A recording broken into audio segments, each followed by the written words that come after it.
welcome to What to Read. So on the day that we're recording this particular podcast, the New York and Kentucky primaries are taking place. Just to situate you guys where we are in time as we're recording this. We are the week after Donald Trump did his disastrous Tulsa first rally back. After not being able to rally. He can't do his rallies because, of course, there's coronavirus. But he went and did one, and it was a real bust. You should have stayed home. It was really empty in that place. It was bad. So the facility that he was in held 19,000. He had 19,000 seats. Brad Parscale, who is Donald Trump's campaign manager, at least for now, because after this went down, he may be about to lose his job. You about to lose your job. Get this dance. He had touted, up to 1 million people. Katie McEnany and he and up to 1 million people have asked for tickets. Everybody wants to be there. Everybody wants to be at this rally. Everybody. And there's going to be an overflow. They had an overflow outside because they're like, it's going to be so packed. We're going to need an overflow. You had Black Lives Matter protesters show up. They were ready to face the MAGA people. And then like 6,000 people showed up. It was so empty that, according to the reporting, including Gabe Sherman's reporting, Trump was so angry when he looked at this sparse crowd. Like, if you looked at the upper level of the arena, it was basically empty. There would be like one person here, one person there. They had everybody kind of packed down. What you do in advance is you pack everybody as much as you can to make it look more full. So they packed them so there wouldn't be big gaps in what the cameras were showing in. But the gaps were, you couldn't close all the gaps. There just weren't enough people. Did you notice a big sea of blue seats? All the blue seats. Could that be a foreshadowing? Well, maybe. So Donald Trump headed to Oklahoma. He was going to do it on Juneteenth, but it was still Juneteenth weekend. But I get the sense they were trying to send a message to the black people, like, we're going to go ahead and we're going to rally with the descendants of the people who burned Black Wall Street. We're going to rally with their descendants in an almost all-white room. There were some black Trump people there, and they're now getting clowned on Twitter. Diamond and Silk, of course, were there, performing and entertaining, and there were a few other black Trump people, but it was mostly almost all-white crowd of only about 6,000 people. It was actually quite pathetic. It was actually quite humiliating for a sitting president. I have to say, I didn't work on the 2012 campaign. I worked on the 2008 campaign. Even when Barack Obama was just a senator, he was packing arenas that seated 40,000 people. When he was running for re-election, I covered some of those events, and I remember being at one where they had the precedent upper level, and we could see down on it. There was not a single empty seat. The whole arena was packed, and the Foo Fighters were the opener, and Mary J. Blige was the closer. So celebrities, crowds, excitement, the culture. Trump had Eric Trump, Cubic Zirconia Rayon, and some other unknown. He didn't even have one star. Not even like a D-list star. He didn't even have nobody. There was just nobody famous. It was pathetic for a sitting president not to be able to get a single celebrity or like a band people know. They were basically just playing music that they're probably all going to get cease and desist orders. Don't play my music no more. Would you really want to go to an event with Trump nowadays with Corona going on and an opening act of Diamond and Silk? And really? Eric Trump. No. The problem that Trump has, he has two problems. Number one, he's already established his brand is about racism and xenophobia and anti-woman behavior. And then his brand is trashed. So he can't get famous people because they don't want to be around him. They don't want to taint their brand, and they don't like him. So he doesn't have any. He's got some celebrity-ish, but they're like D-list celebrities. Like, I can't even think of it. Chuck Woolery, Diamond and Silk, and Chuck Woolery, who used to host 2 and 2. Remember, Chuck Woolery used to be the dating game. 2 and 2. We'll be back in 2 and 2. That we used to like Chuck Woolery back then. And then there was the guy who's the white guy in Others Think We're Opposites. Remember the video, the Janet Jackson video, Falling In and Out of Love. The white guy, and I can't remember his name. That's how famous he is. I don't remember his name, but that guy is a Trump person. I think Charles in Charge might be. I don't want to disparage Charles in Charge if it's not you, sir, but I don't remember any of these people's names. He doesn't have any famous people. He only has used to be famous for a hot minute people. So he doesn't have any celebrities. He has Kid Rock. He doesn't have good celebrities. So there's nobody to show up. Ted. But he had Kid Rock. I haven't seen Kid Rock in a minute, right? Maybe Ted jumped off. He had Kanye for a hot second, but Kanye was like, "Woo, let me back off. Let me back off." He backed off. So anyway, that happened, and it was pretty embarrassing. They didn't do it on Juneteenth. They backed down from that when the horror of them trying to do it on Juneteenth. People were like, you can't do that. So he did it the Saturday instead. It was still a disaster. 6,000 people showed up. It was bad. It was bad. But they also did it in Oklahoma. They did it not too far from where Black Wall Street was, in Tulsa. And Tulsa, Oklahoma, obviously, is the site of the 1921 worst massacre in the United States history, a race massacre in which white Tulsans massacred at least around 300 black people and burned Black Wall Street, which was actually called Greenwood, to the ground. So he did it there, and it's very pointed to me that he did that. But anyway, that didn't work out well for him, and apparently he was very angry about it. Did you see his walk of shame off the helicopter when horrible. He went back? He looked so upset. He looked so sad. His tie was all long and disheveled, and he just looked sad and depressed. I didn't feel sorry for him, though. It's hard to feel sorry for somebody who's so cruel to other people. And he's orange. He had a certain orange glow. He was very that orange. Night. Yeah. Yeah, he was. His hue was. Little it was off. very naranja. He sweated a lot, obviously. Very sweaty and very angry. He was, and he did like a 90-minute speech about the same old stuff. He didn't even talk about coronavirus, except to say that he wanted to slow down testing so there wouldn't be as few cases, which is actually not a good thing to admit. So that's happened. That happened, and now we're the week after that. It is we are recording this on the Tuesday after that, which is Election Day for the people of Kentucky and New York. And one of the things that's going on in this election day is that the state of Kentucky, where you have a Democratic primary to decide who's going to run against Mitch McConnell. You know Mitch McConnell's first name, I believe, is Harrison. Mitch McConnell. I don't think his name isn't Mitch. I'm going to look it up and just verify that I have it right. But the two people who are running against him are a guy named Charles Booker, who we had on AM Joy this weekend, and Amy McGrath, who was always thought of as being... or it might be Addison. It's Addison Mitch McConnell. His name is Addison. Addison Mitch McConnell. I wonder why he doesn't use his first name. It's a Southern thing. I really think it's a Southern thing. They all, it's not even just Southern, because Mitt Romney does the same thing, His name isn't Mitt either. His name is Addison Mitchell McConnell Jr. Addison Mitchell McConnell Jr. Sounds like it's a very Southern general. It's a very Southern name. Addison. Just like, Newt Gingrich's name is Leroy.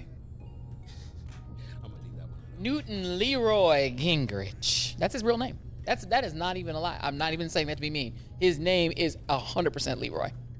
Newton Leroy Gingrich. They all have these very Southern, Leroy. His middle name is Leroy. That's not my fault. So in Kentucky, Amy McGrath is facing off against Charles Booker. Charles Booker is black, progressive, fabulous ads. I mean, probably the best ads I've seen in this primary are Charles Booker's ads. They're phenomenal. He's been a part of the Breonna Taylor movement, the Black Lives Matter movement. He's been at the protest for justice for Breonna, which she still has not gotten justice. Nobody's been arrested in the case of them busting in her house and killing her while she was in bed. One of the police officers, but big deal. Yeah, okay. He'll just go get another job somewhere else. But no one's been arrested, and we still don't have a law against no-knock warrants, which is what they used. They were in the wrong house. But that's Kentucky. And then Amy McGrath is the former, I believe she's an Air Force pilot. She's a military veteran. But she's like the kind of safe candidate that Democrats tend to back and support, particularly in the South. She said that if she had been in the Senate, she would have voted for crying Kavanaugh. Weepy Kavanaugh. She reminds me of the last person who Mitch McConnell ran against. Was it London Grimes or something like that? Allison Lundgren Grimes, but did she run for senator? Yeah, she did. No, she ran against him for Senate, but she came up short. Yeah, and I think she actually is in office. She's the attorney general, I believe, in that state. Like, you can win in these southern states as sort of a moderate conservative Democrat. That's kind of that's the theory, is that you have to win that way. Charles Booker is trying to throw that theory on its head and try to say, no, you do not have to run as a conservative. You can actually run in these states as liberal. We had on 5 different black candidates who are running in Texas, South Carolina, Mississippi, Kentucky, right? What am I missing? What was the last one? Was Georgia. And Georgia. Sorry about that. There are 2 seats up in Georgia. And they're all running, they have different sort of viewpoints and everything. But the point that I think needs to be made to the Democratic Party is that you don't have to have cookie cutter candidates that are all self-funding, white, moderates. That's usually what Democrats go for, and the Democratic Senate Campaign Committee is very consistent about always trying to go for a self-funding white moderate, thinking that's the way to win. They did the same thing with this guy Ossoff in Georgia, who unfortunately defeated our friend Teresa Tomlinson, who is also running for the other Senate seat that's available. And I think Teresa would have had a much better chance of winning than Ossoff, but the party backed Ossoff, and he will probably lose because he's not going to motivate and mobilize black voters the way that somebody who used to be the mayor of a 50% black town, and even as a white woman has an affinity toward the community and can at least rally people other than just moderate white voters, which are mostly going to vote for Trump and mostly going to vote for the Republican Senate candidates. I don't understand the Democratic Party's theory of how you win elections. I just don't. I just think the Democrats don't believe they can win the South. They don't believe they can win the South. And so they're ignoring the South. And so one of the reasons we did this piece on AM Joy was because to reinforce the fact that the South is where the action is this year. There are 2 Senate seats up in Georgia. There's the Senate seat against Miss Cindy Hyde Smith. I'll be a front row of a lynching Cindy Hyde Smith in Mississippi, which Mike Espy could win if he got enough money and if he got enough support.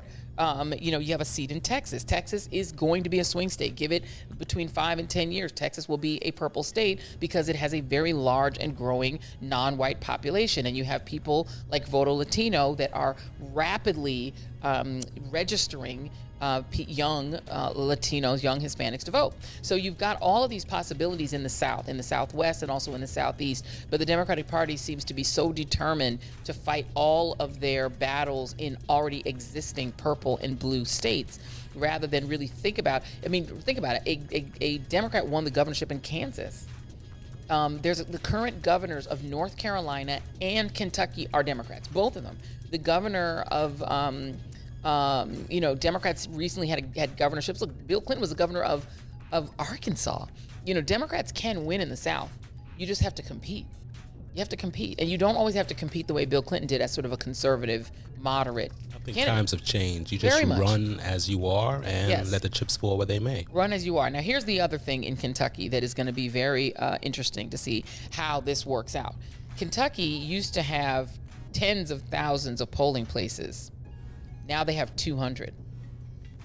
200. Partly because of coronavirus, they've closed almost all of their polling places.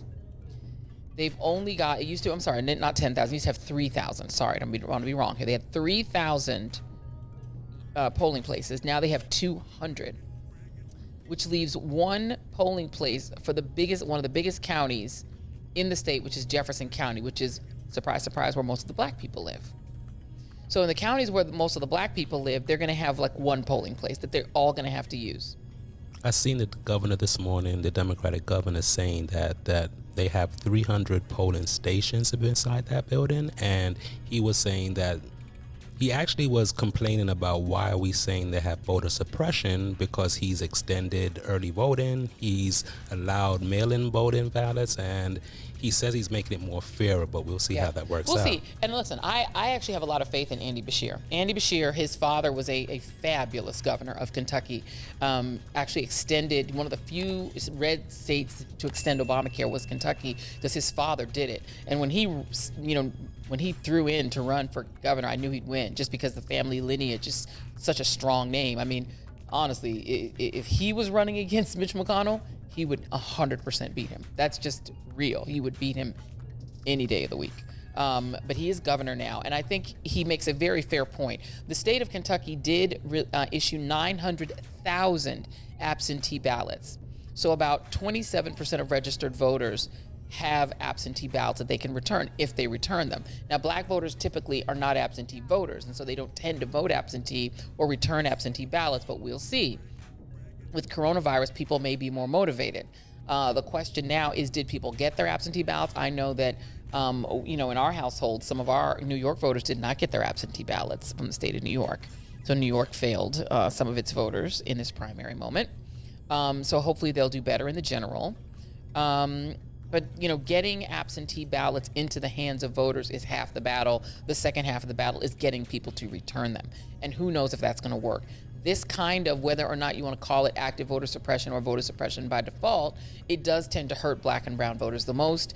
And it's one of the ways Republicans are able to keep power, is that they tend to be in the safest position to vote. They tend to be the most guaranteed to get their votes in and counted. And black voters, Democrats, Latino voters tend to not be in a safe position to make sure their votes get counted, that they get their absentees, that they have the opportunity. You know, one of the reasons Donald Trump wants to destroy the Postal Service is he doesn't want absentee voting. But you know how Donald Trump and all of his family and most of his cabinet vote? The most convenient way. Absentee. They vote absentee. Republicans vote absentee. When we were doing elections in Florida, they were the ones who voted absentee. Democrats, black voters were the ones who showed up early vote.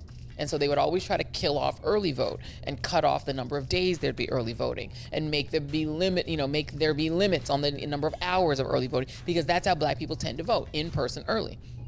Republicans tended, at least in Florida, to vote absentee, so they never touched it. They never did any restrictions on it. This is the first time I've ever heard Republicans try to restrict absentee voting, because that's how their voters vote. So it'll be very interesting to see, because, you know, their voters are older, so a lot of their voters tend to mail in their ballots. So we'll see. This is going to be a very interesting election day. I was talking with my friend PBJ, Perry Bacon Jr., formerly of the Grio, now at 538. How was he? He's doing very well, and he's doing a lot of analysis of that vote.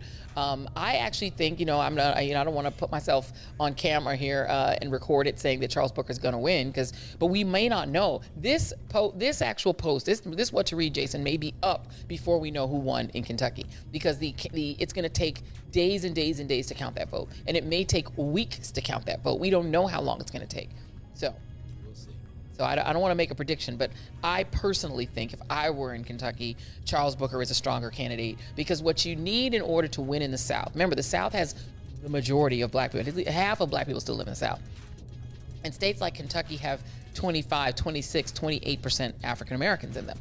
That's how Alabama elected Doug Jones. I will say, though, Troy, that this may be a different election, because due to gentrification and stuff like that, a lot of black folks moved to the South. They've moved to the South, and so you have a lot of Northerners in the South. You have a lot of Northerners in the South, and then again, you just have a bulk of this vote. But what happens is, in states like Mississippi and states like Alabama, black voters tended to have very low turnout. Even when Barack Obama won in 2008, some of his weakest returns were in the South, where Southern black voters thought there was no point in voting because nobody black was going to become president. And so they came out in decent numbers, but not like huge. By the time 2012 came, they were like, oh, hell yeah. They came out. But in 2008, there was a lot of skepticism that he could win.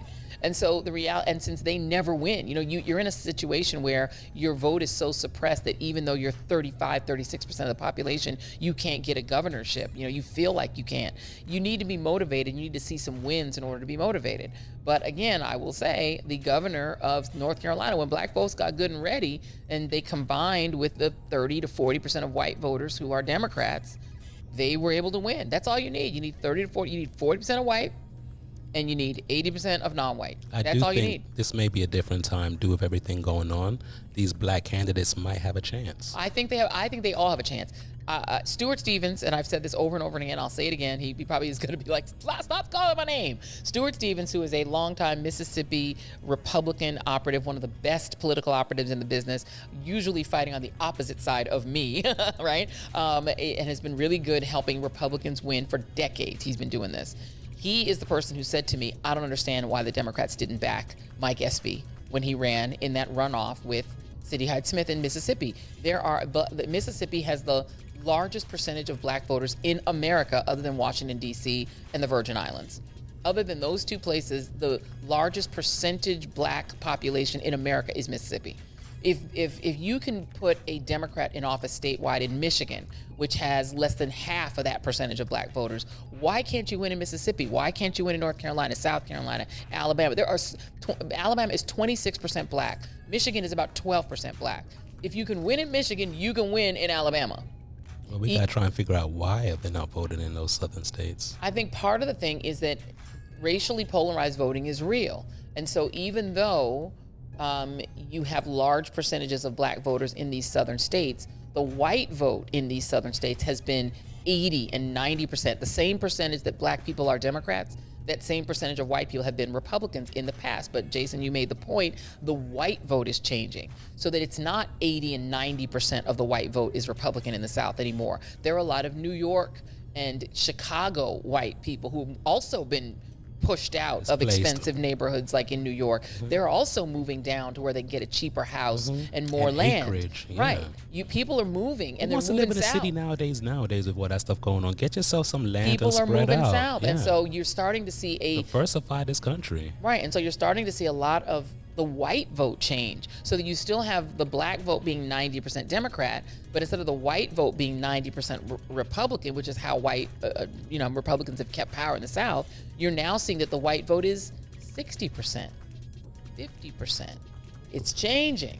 So it's changing. It's not 90% Republican anymore. It might be 60%. And if it's 60% Republican instead of 90% Republican, suddenly you have the exact same formula that you have nationally, which is that you need 40% of the white vote and you need 80% of the non-white vote. And also remember, there are a lot of Latino votes moving into the South. There's a big push. You think about things like the chicken pulling industry, those chicken plucking. There's a lot of Hispanic voters there. And if you think they're all undocumented and that they're not Americans or that their kids are not American citizens, you got it wrong. The majority of Hispanics are citizens and the majority of their children are citizens. And the minute they turn 18, I think Hispanic Americans, Latino Americans, it's like 20,000 turn 18 like every day or something. It's like a huge percentage.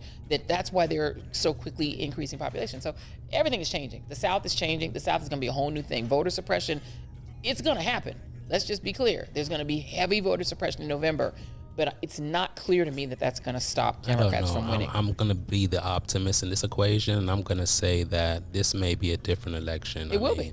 I do think that if we are inspired enough by what's going on, Donald Trump will be a one-term president, Mitch McConnell will be out of power, and we can move this country finally forward in a good direction. I can tell you right now that the people, if I were them, I would be the most worried incumbents would be Lindsey Graham in South Carolina, because Jamie Harrison is running a hell of a campaign and out fundraising him.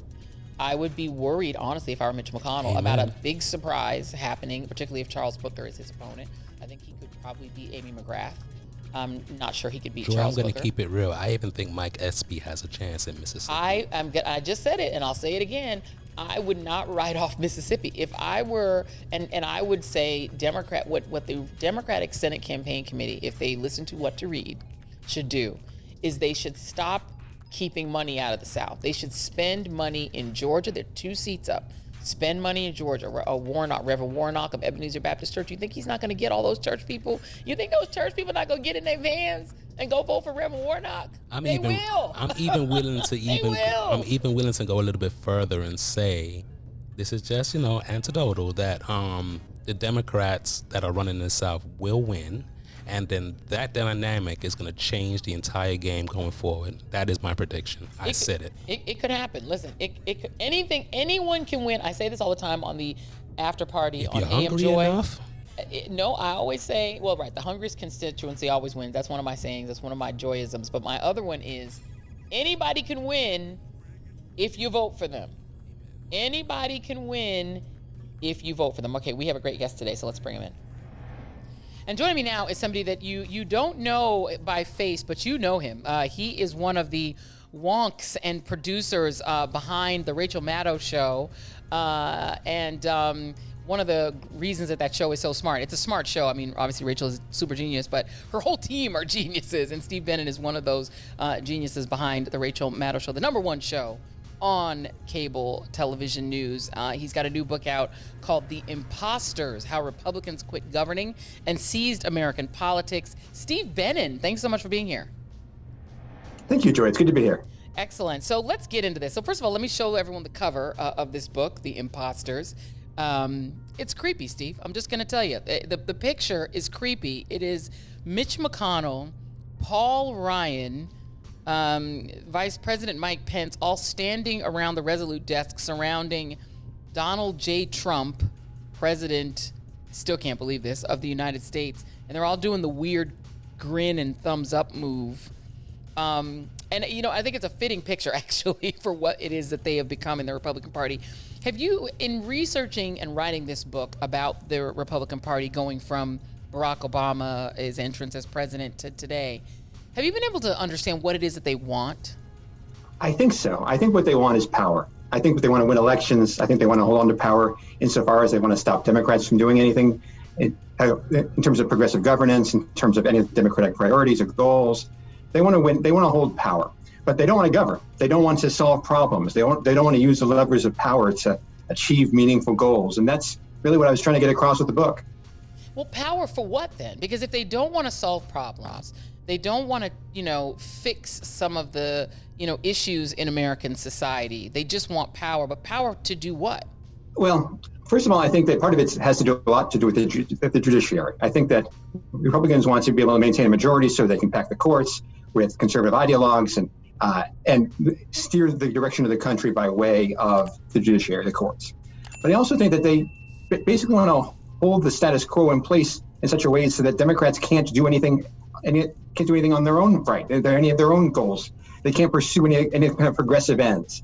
So as far as they're concerned, if they can hold on to power, they can necessarily stop Democrats from holding power and doing things that Republicans would find ideologically objectionable. And the people that you have on the cover here are all ideologues in one way or another. Mike Pence is a religious Christian right ideologue and seems to want to, push the country back to a 1950s sort of, weird vibe between men and women. Paul Ryan is an ideologue who apparently believes that the poor are somehow morally decrepit and they should be stripped of all benefits and forced to scurry around on the ground on their own without any help from the rich because the rich are better than them. You've got Mitch McConnell, who I honestly don't know what his ideology is. I just think that maybe he thinks he's Dr. Evil from a movie. I'm not sure what he is trying to be, but it ain't good. I don't know what he believes in. I honestly have no idea. And obviously Donald Trump has a very skewed sort of 1920s era view of race and immigration. So they're all ideologues. So they're all ideologues. They want an America that is the America of the 1950s, 1920s, stuff like that. Do you get the sense that these people are doing this in favor of and for the super rich? That the super rich have these people as sort of like little mannequins that do their work for them, or that they're doing this because they themselves want these things, whatever it is they want? Well, no, that's a good question. I certainly think it's fair to say that Republicans are beholden to a wealthy elite, that there are donors who put Republicans in office, and that GOP officials in general take their concerns seriously, far more so than the American mainstream. And so, yeah, I think that there is an element of that. I also think that there are ideological groups along the lines of the NRA and others who may not have the necessary the wealth that that some of the wealthier donors can generate, but nevertheless have an ideological agenda, and they see Republicans as their allies, and so they support GOP candidates and so on. But one of the things that came into focus as I was working on the book was that money is not everything in this equation. For them, for Republicans, it is not solely about money. Let's say, put it this way: I think that if we had public financing of elections tomorrow, and Republicans never had to raise another dime for any election anywhere ever, I'm not convinced that it would matter insofar as Republicans would still be post-policy.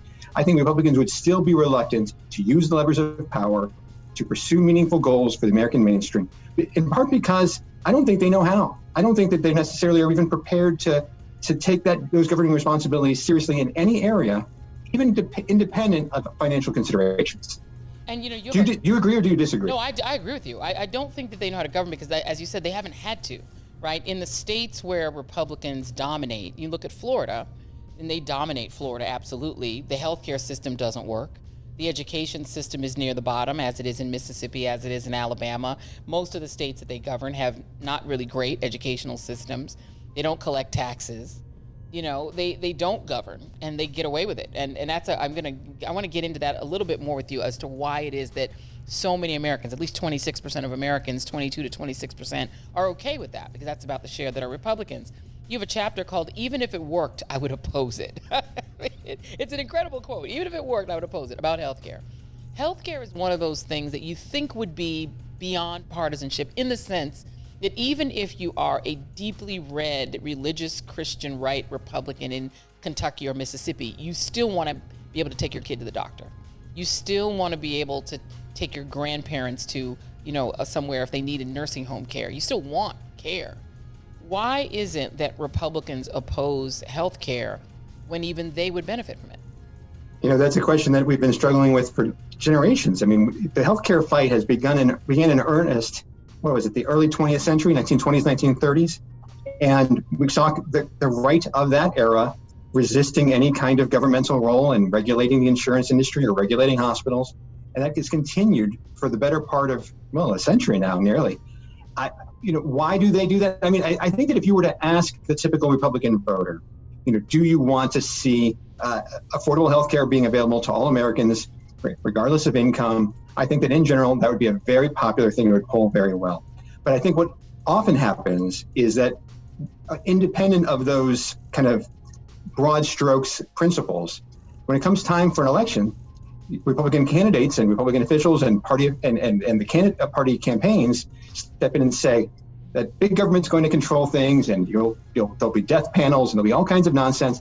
I talk in a little bit of a book about all the nonsense that we heard from Republican leaders during the fight over the ACA, and then I think voters get scared. I think that even voters who benefit from these programs and social insurance programs, they get scared of the unknown. They get scared of what Republican leaders are telling them, and so as a result, they back off. They withhold support from Democratic candidates and progressive candidates, and the result is this breakdown that we often see. But having said that, it's worth emphasizing that in the ACA fight, Republicans ultimately lost. I mean, the ACA is the law of the land as of right now. Supreme Court hasn't yet knocked it down. Republicans haven't yet been able to repeal it, and so I take some solace in the fact that Republicans can wage these campaigns, but they don't always win.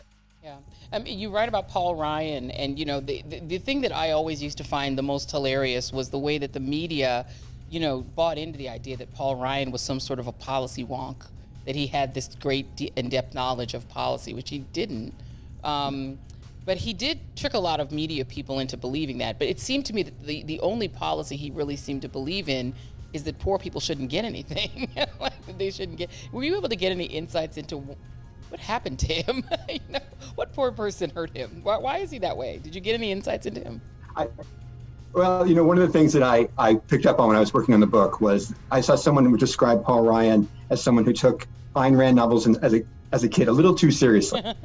I think Paul Ryan comes from a conservative family. I think he comes from a conservative town, and I think it had an effect. And I genuinely believe that. I mean, it sounds like a joke with Ayn Rand, but I think he read those books as a teenager. And I think that a lot of teenagers kind of go through a phase where they find Ayn Rand appealing, and they read Fountainhead and they read Atlas Shrugged, and they think that makes sense of the world. I think the difference, though, is that most teenagers grow out of that, and Paul Ryan didn't.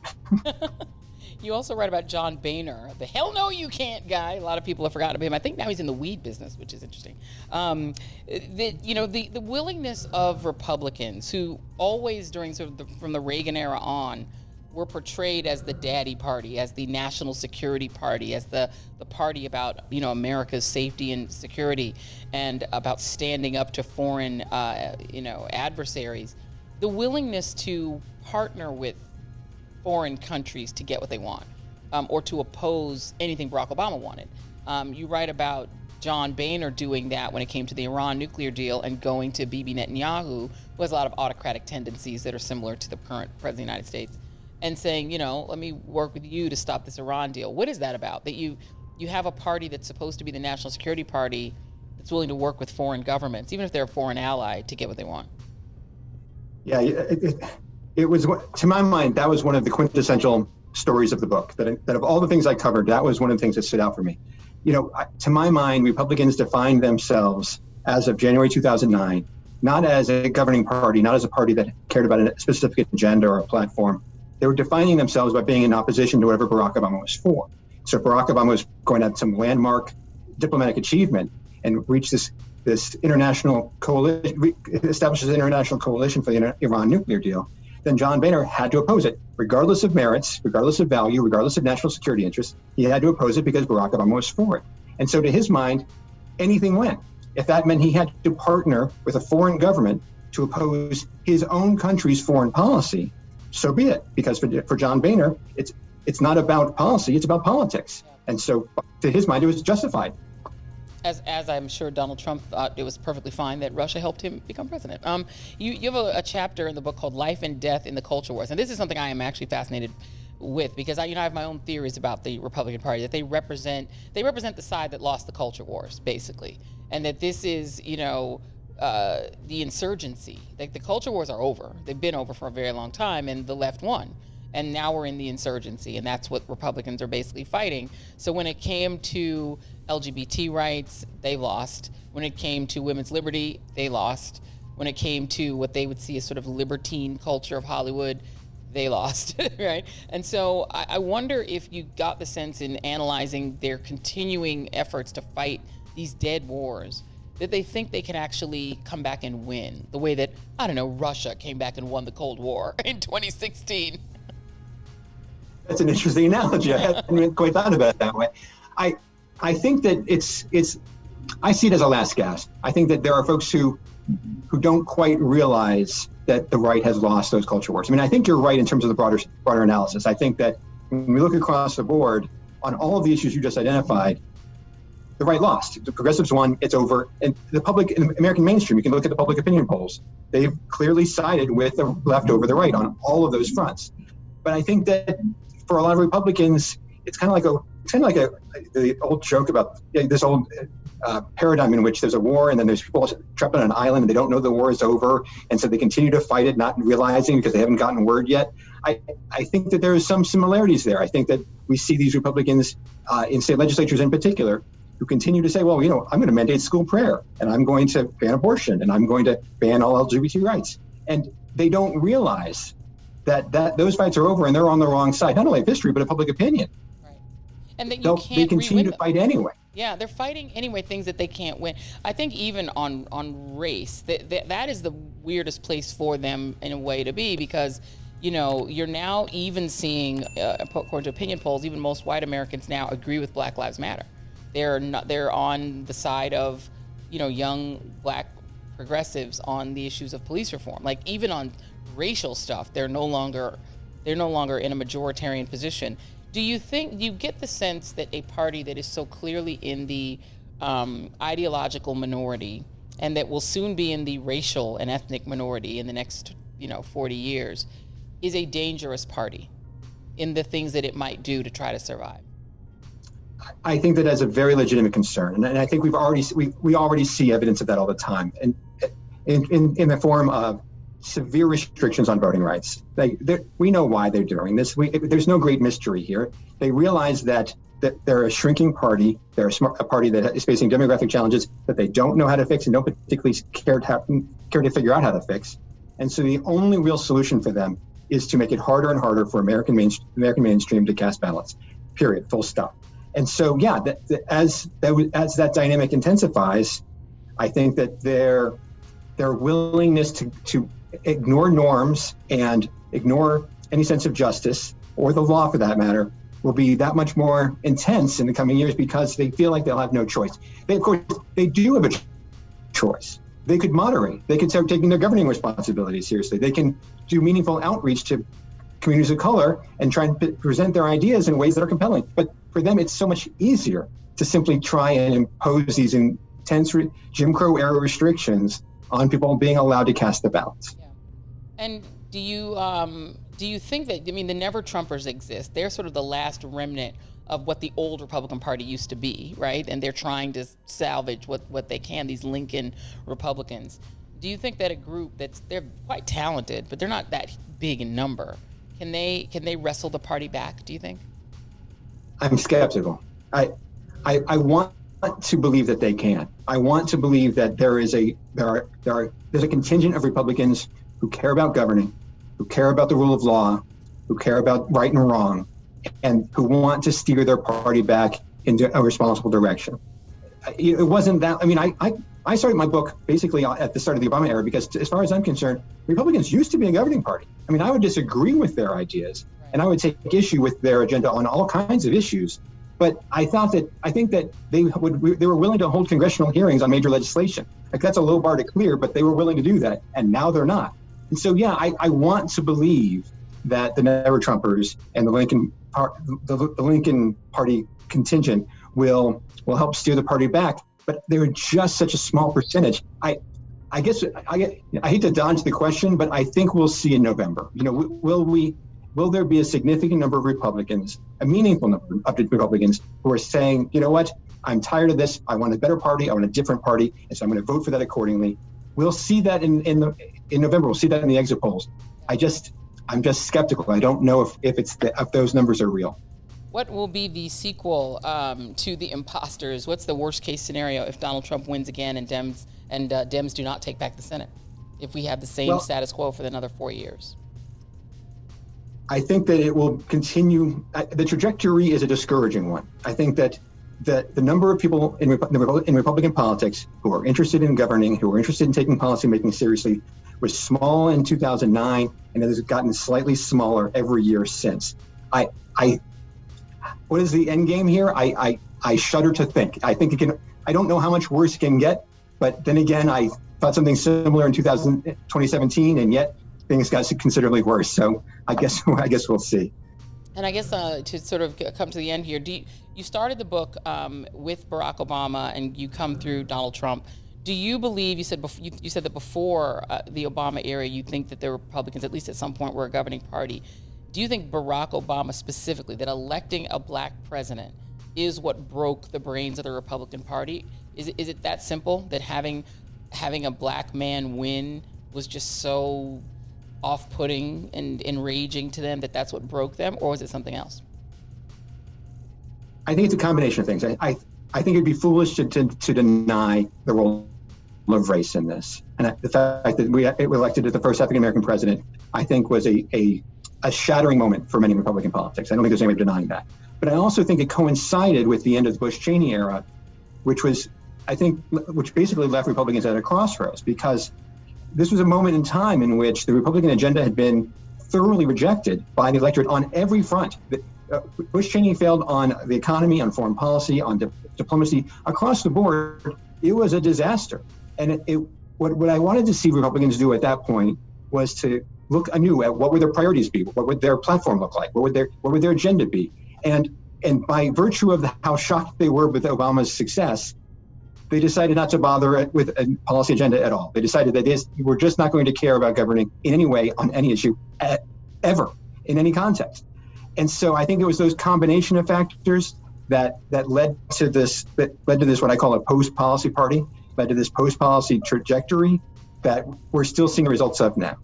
I got to ask you, especially since I'm fascinated by this question anyway, just from having worked with you and the Maddow team a little bit here and there when I get the opportunity. What do you like to read? What are you reading? This is going to sound a little foolish. I've been so preoccupied with my own book. Yeah.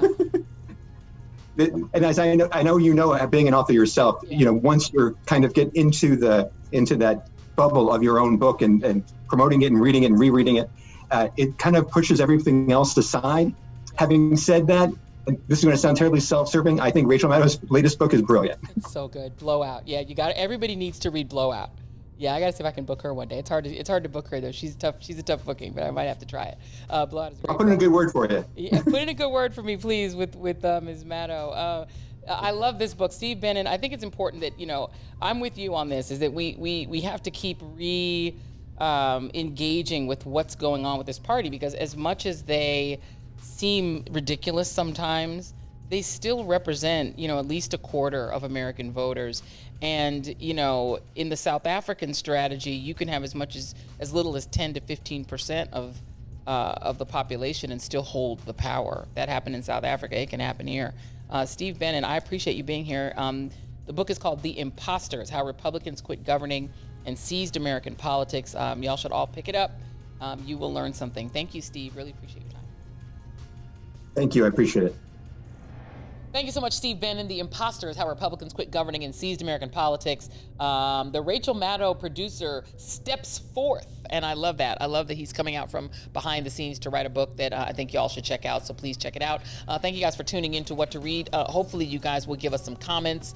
Throw some comments in below. You'll hit the little, I always forget what the bell thing is called. The Jason. notification What's the bell. The notification thing. Hit that so Not that you thing, don't. The notification bell. The notification bell. Hit the Say it notification again. bell. Notification bell. Notification bell, because we want you to not miss any episodes. We have so many great interviews that are coming up. You would not believe the amazing people that we have coming up on What to Read. We have just a cornucopia of fabulous I guests. think we're starting to get a backlog, so I may have to start working faster, but then I'm going to be working 7 days a week. You'll be working 7 days a week, because you know what, though? When you work from home, you know what happens? I'm going to tell you, this is what happens. As a former freelancer, you end up working 7 days a week because you're available all That's the time. right. And so your work hours are not 8 hours. Your work hours become 24 hours. It's whenever you are awake or somebody can reach you on the phone. I literally have to remind myself sometimes, Jason, Take a be a break. better boss to yourself. Turn this computer off Yeah. and get up. Absolutely. This is what happens. And this is what happens. It's the conundrum. It's the conundrum of being self-employed. But you know what? But it's so much fun.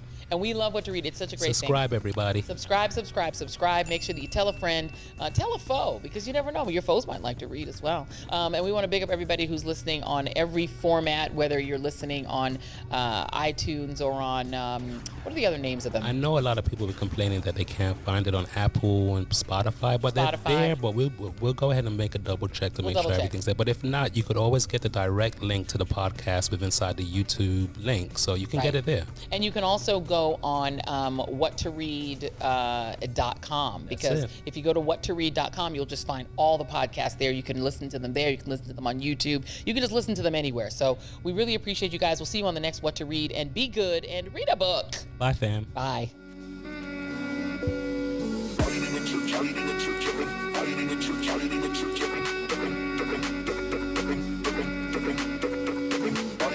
Charlie,